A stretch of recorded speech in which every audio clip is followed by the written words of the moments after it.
E tem mais. Regina Célia negou que haveria pagamento antecipado pela Covaxin, ao contrário do que afirmou o servidor Luiz Ricardo Miranda. A senadora Simone Tebet aproveitou então para rebater a versão do governo de que o documento apresentado por Miranda seria falso e colocar sob suspeita então as notas fiscais divulgadas pelo Palácio do Planalto. Esse momento que aconteceu hoje na CPI é muito didático, é diferente dos últimos que a gente viu, então preste atenção porque é revelador e daqui a pouquinho então eu venho com o nosso time para a gente analisar mais para você. Por favor. Esse é o primeiro. Dito que é falso, 100% com correção da língua inglesa e marcas de scanner ou fax comprovando que esse documento chegou. Esse documento foi escaneado por fax. Pode passar, por favor? Aqui está, inclusive, imagem analisada pelo site, que é aquele Foto Forenses, né? Em relação a isso. Próximo, por favor. E o dito verdadeiro, que é este, ele tem excessos de erros e não há marcas de scanner e fax. Poderiam dizer assim, mas que erros são esses? Por favor, o próximo. O documento verdadeiro, que é esse, tem clara comprovação de falsidade de documento privado. Nós estamos falando de falsidade ideológica formulada por alguém. Ele tem a marca e o logotipo desenquadrado, não está alinhado em alguns pontos, como se fosse uma montagem. Eu tenho inúmeros erros de inglês, né? Talvez o mais desmoralizante dele seja o 17, no lugar de preço, price está prince, né? O preço do príncipe é de $15, não o preço, não é preço, né? O príncipe aqui está com um valor fixo de $15 e uma série de irregularidades. CEO, que está companhia em português. Então aqui está uma mistura, eu acho que é um dialeto que só eles conhecem, né? Está um porto-inglês aqui que não dá para entender, seu relator. Mais grave do que isso, você poderia falar, mas aqui foi alguém que fez. Lembrem que o primeiro invoice foi feito pela Madison, corretamente.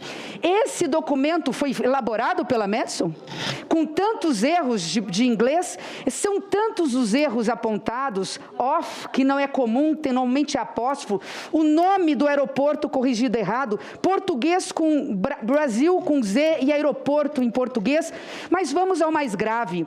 As doses ali, eles colocam que são 300 mil caixas, com 16 ampolas cada, e cada ampola dá para uma dose. Se eu for multiplicar por isso, o que o Brasil teria que receber é 4.800.000 doses, e não 3 milhões como está aqui.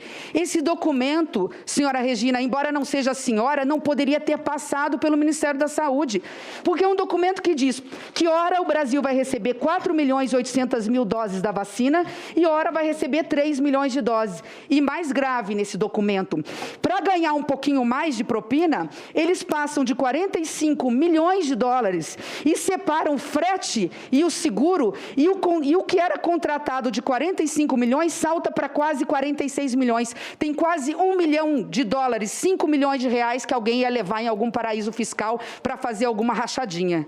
Esse documento é o documento do Ministério, com e-mails comprovados e que passou por tanta gente. Como é que ninguém visualiza um documento fajuto como esse? Documento apresentado pelo Onyx e pelo Elcio e fotografado por nós e pela imprensa.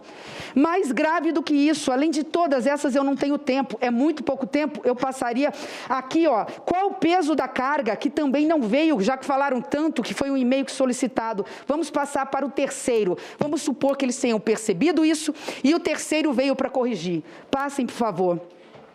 O terceiro, eu não tenho tempo, ele é cópia do outro.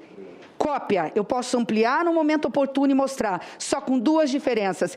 Eles voltam o seguro e o frete para dentro dos 45 milhões porque alguém denunciou. Então não fica 46 milhões, vai para 45. Agora sim, vamos com a análise do nosso time, Molica, Renata e também Yuri Pita. Vou repetir a frase da senadora. Como é que ninguém visualiza um documento fajuto como esse? Tem até o preço para o príncipe. Meu Deus do céu, Molica, separei vários momentos aqui. Enquanto a gente vai conversar, vou voltar a mostrar, então, o tal documento onde ela aponta, então, a equipe dela, claro, as tais incongruências, vamos lá, ou erros, 23, né? 23 erros, olha o tanto de setinha, tudo bem didático, mas quero começar com você, Molica. Como é que ninguém viu, Molica? Não, como é que eu não vi, né? Eu tô com raiva de mim.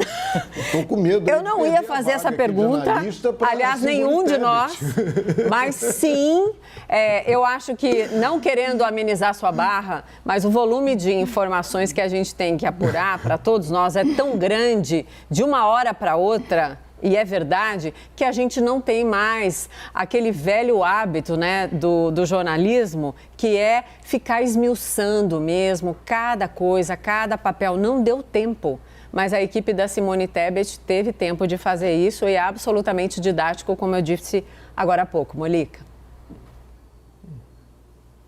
Bem, como eu falei, estou com medo de perder minha vaga aqui para Simone Tebet, mas vamos lá. Tem um detalhe, é que mas tem uma explicação, ninguém acreditaria, a gente tem que duvidar de tudo, né? Isso é um princípio básico do jornalismo, eu diria um princípio básico da vida, né? A gente tem que ficar desconfiado. Então, ninguém imaginaria, de bom senso, que esse documento pudesse ter tantas falhas. E dando pistas, não dá para bancar que seja um documento falso, não dá para dizer que o ministro Onyx e o agora, né, o assessor da presidência, ex-secretário executivo do Ministério da Saúde, o coronel Elcio Franco, não dá para dizer que eles apresentaram um documento falso naquela entrevista em que eles acusaram o deputado Luiz Miranda de apresentar um documento falso.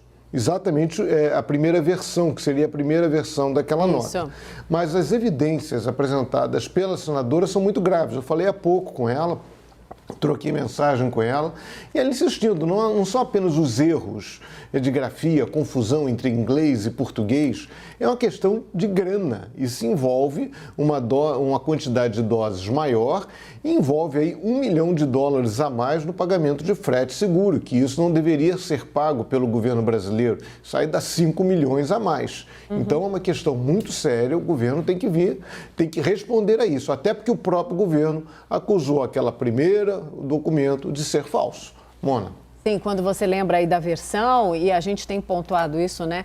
O governo deu 3 versões, então, para o que seria uma explicação, então, da denúncia dada pelos irmãos Miranda, né? A primeira, naquele pronunciamento absolutamente atrapalhado, muito ameaçador, então, do ministro Onyx ao lado do ex-número 2 de Pazuello, o Elcio Franco, que também agora tem um cargo de confiança no governo, dizendo, então, não era nada disso e tal, aquilo era falsificação, tinha até a bolinha pintada na canetinha verde que a gente adora, eu adoro, não sei se a Renata adora também, marcador de texto, que sim, deixa tudo muito claro. Depois teve a versão, não, aí o presidente falou sim, o presidente passou tudo para o Pazuello para ele checar, mas um dia depois o Pazuello sairia e depois a gente soube, não foi o Pazuello que checou tudo, a história dada pelos irmãos Miranda, foi Elcio Franco que sairia, se eu não me engano, 4 ou 5 dias depois. Mas, Renata, o que fica no ar... Claro que as apurações serão feitas, as perícias serão feitas, a confirmação de tudo isso e também dessa revelação aí, dessa aula que a senadora Simone Tebet deu. Aliás, tentamos ela no Expresso hoje, mas infelizmente ela tinha um evento e não conseguimos. O que fica no ar e que precisa ser respondido é qual o nível de profissionalismo e de seriedade ali no Ministério da Saúde para uma questão tão urgente que significa, assim, vida. Manutenção de vida no nosso país, que é a compra de vacina e todas as tratativas. Isso, para mim, é o principal, mas quero te ouvir, Renata.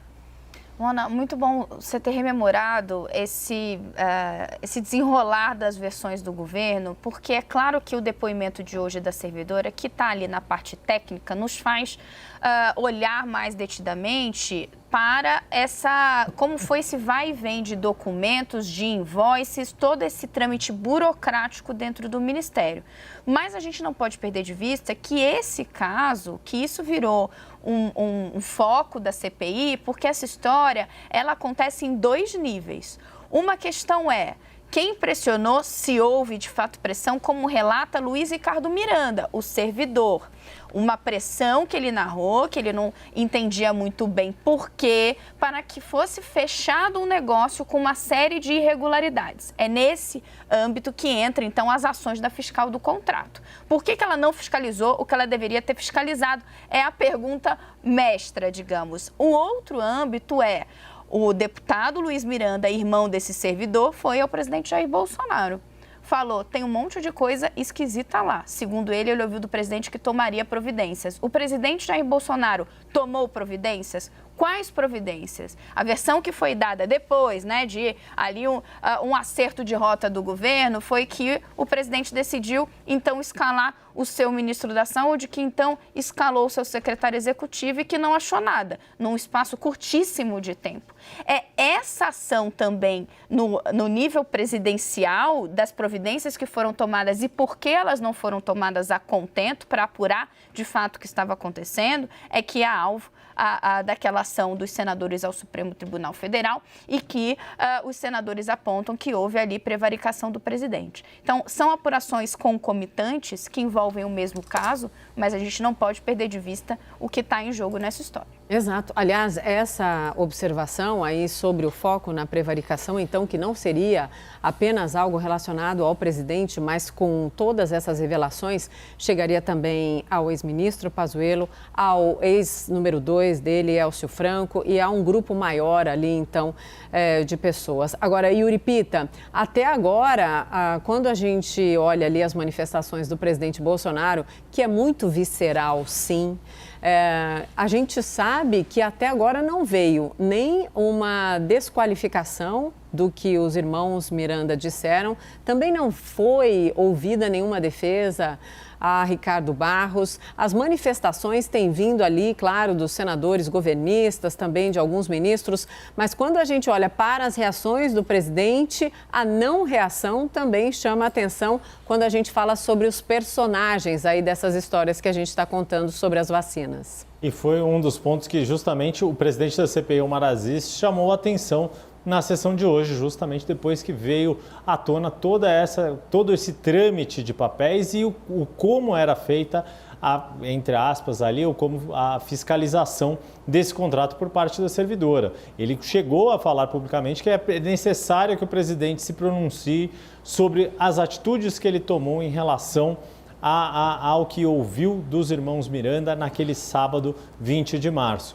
Todo esse trâmite dessa documentação, todas essas mudanças de invoices, desse faturamento do primeiro envio da vacina, a nomeação, a designação oficial por portaria da fiscal Regina Célia para o contrato, tudo isso acontece num intervalo de dias, neste momento em que a informação dos irmãos Miranda chega até o presidente da República, em que eles têm essa conversa. Isso é muito importante e isso é um foco muito crucial para a CPI conseguir destrinchar esse novelo e conseguir entender como é que se dava o trâmite desse contrato da Precisa, da Covaxin, no Ministério da Saúde. Sim, você lembrou também, todos vocês lembraram, né? Os irmãos Miranda foram ao encontro do presidente da República na casa do presidente num fim de semana. Esse encontro ocorreu, então, num fim de semana no Palácio da Alvorada. Não é qualquer pessoa que tem acesso às nossas casas, né, no fim de semana. Enfim, claro, a ligação ali do deputado Luiz Miranda com o presidente Bolsonaro havia. Ele era um bolsonarista muito ativo, né? Mas as respostas precisam ser dadas, sim, com a apuração correta, com espaço para todos os lados, mas elas precisam acontecer sem dúvida.